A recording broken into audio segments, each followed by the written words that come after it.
So we're almost set, and I think a few more people are coming.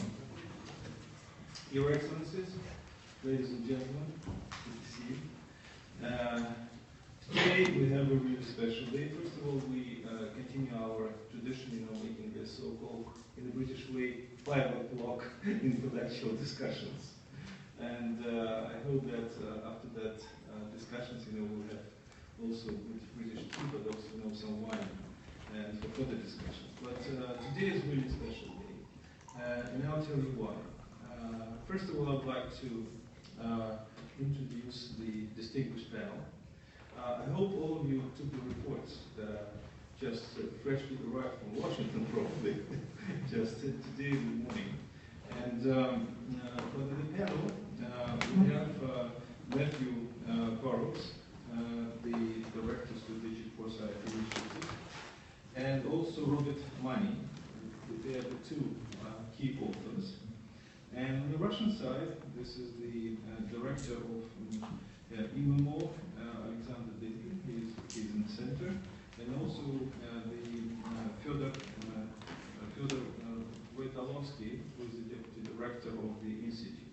So these gentlemen who are sitting here, they made enormous contribution to this report, which is, from my point of view, is very important. And I'll tell you that not only British are very good at writing reports, the Russians and Americans are also very good, and this is a good example. I'll tell you that when I was thinking, what is special of this report? And I'll tell you that the special is that this report today, in our days, is quite unique. Because most of the people today, and the politicians today, prefer to make statements over the press, writing their own reports with their own conclusions. But not so many efforts we see today, and especially in the Russian-American sphere, where there are the joint efforts of the people to do something constructive.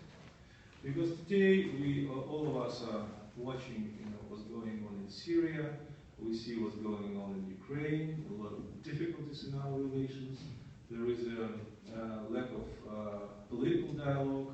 The level of the political contacts, they are quite low today. By the way, this is the same story with Britain. It's almost like a mirror of the American policy here. But in this circumstance, it's in such a difficult time, it's very important to keep the dialogue and to produce something that will wake up your mind and give you a chance to look at certain things that are happening in the world from a little bit different angle, from the constructive angle, from the angle of the future. And that's exactly how I see this, from my point of view, very important message. And I'll tell you that today I had a meeting with the new National Security Advisor, who replaced Kim Derrick. And the first thing, when I started this conversation today, that was my first meeting with him, I gave him this report. And I said that maybe in the future we'll do something with the British side. Why not? And he promised to read it. So basically, the event is very important today. And if you see the conclusions and if you see the assessments, they are really giving a chance for the world to produce something.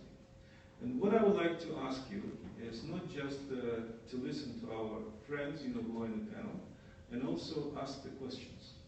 The questions should be frank. We didn't divide the press, as a press.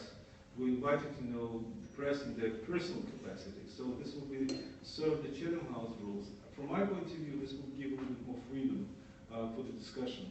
But of course, you can make the references to the substance of the discussion, and from my point of view, this will be very helpful, not only for the politicians, but also to the business, which is present here. So it's the questions, and I think that I'll be happy that if you put this question later on in the form to both sides, who are sitting, to all the panel, in order to have, some kind of a discussion. So having said that, we are going to work, maybe 1 hour, and then we can continue our conversation with a glass of wine and check what they are thinking privately of the report. So, having said that, I would like to give the floor, as I understand, to academician Dinkin, who will start. You can do this from the. Do we have a microphone? You have a microphone. So you have a choice: either stand up or just sit, relax, and whatever you wish. Thank you very much. And now I'll lead the questions and answers.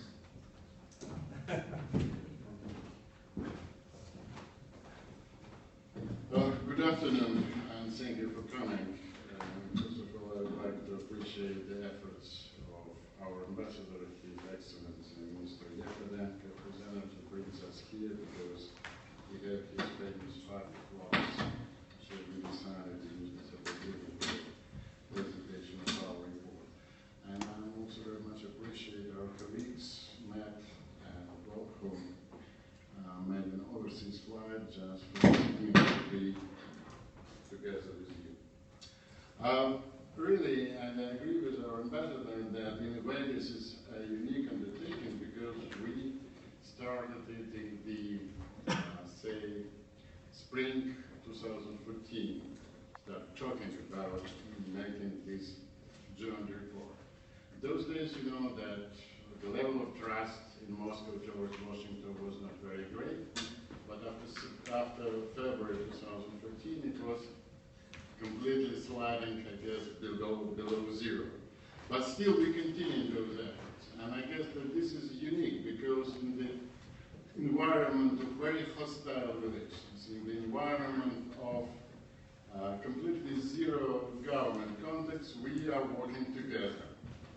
And why we are working together? Because I believe that Primavera Institute of World Economy and International Relations and the Atlantic Council are think tanks and do tanks. We are not a talk tanks. There are plenty of talk tanks around the globe, but we are different animals. So we decided to think about the future, about, let's say, problems, threats, and opportunities.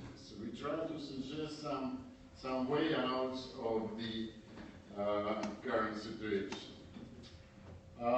In the past, when we live in a bipolar world, it was simplistic and crystal clear. And for me, this, if I can graphically speak, it was in this world enough just one Berlin Wall. Today, there are 64 walls and fences are erecting around the borderlines between the states. And this is implication of the current chaotic global order. And of course, when we know each other for quite a long period of time because maybe some of you follows remarkable global trends reports produced under the leadership of Matt Barrows, and Matt Barrows visited our institute with his team, so I'm discussing the draft of this report. We also possess a decades-long tradition school of long-term forecasting at IMMO, so we decided to join our efforts in this endeavor.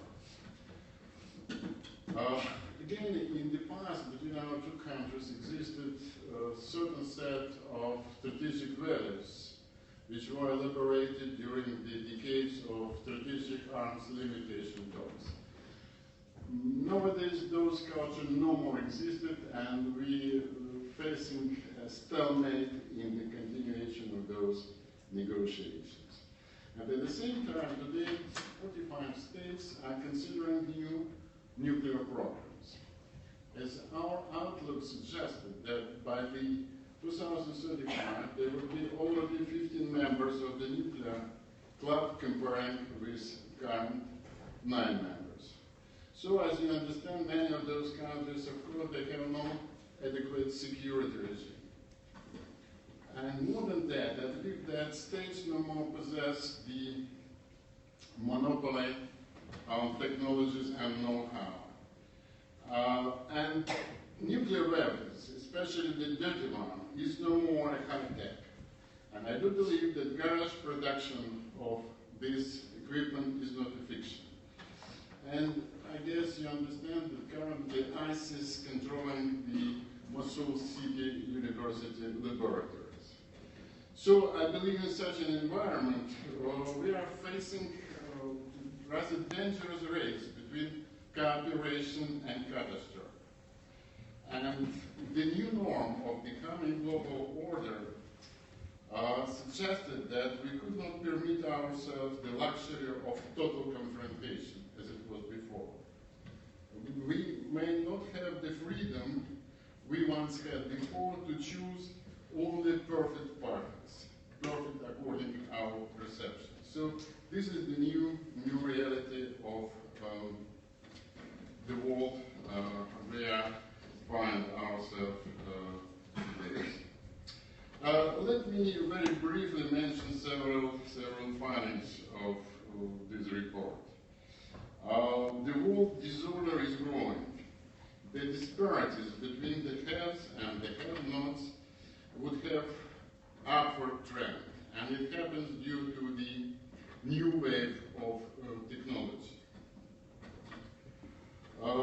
It's clear that today we are facing the inward-looking nationalism, and this trend is sweeping across the world, not only in our two countries, but also in Europe, in Middle East, in some other places. I'm not saying about China and India. So multiculturalism, to which we were attuned, is in doubt nowadays. And the world which we are all living in is a polycentric world, and it is becoming increasingly post-Western world. So such policy as R2P, responsibility to protect, or blind democracy promotion, such as happened according to the concept of Greater Middle East or Ukraine, are sparking strong counteractions, not just by authoritarian states, but also by many emerging democracies who are worried about maintaining their national sovereignty. And finally, let me remind you the Kissinger formula. We're speaking about triangle of United States, Russia, Soviet Union, and China. And his point is that the winning position would be those countries which manage to build the better relations with two remaining. And in certain period, the United States, during Nixon time, followed this recipe. Currently, I guess China is in those positions. But let me add some new rule to this triangle. I guess that Russia would play a role as a balancer of two types. General, which provides the general balance between the United States and China, and operational balance, the balance between two patterns of behavior, the confrontational one or cooperative. I'll stop here.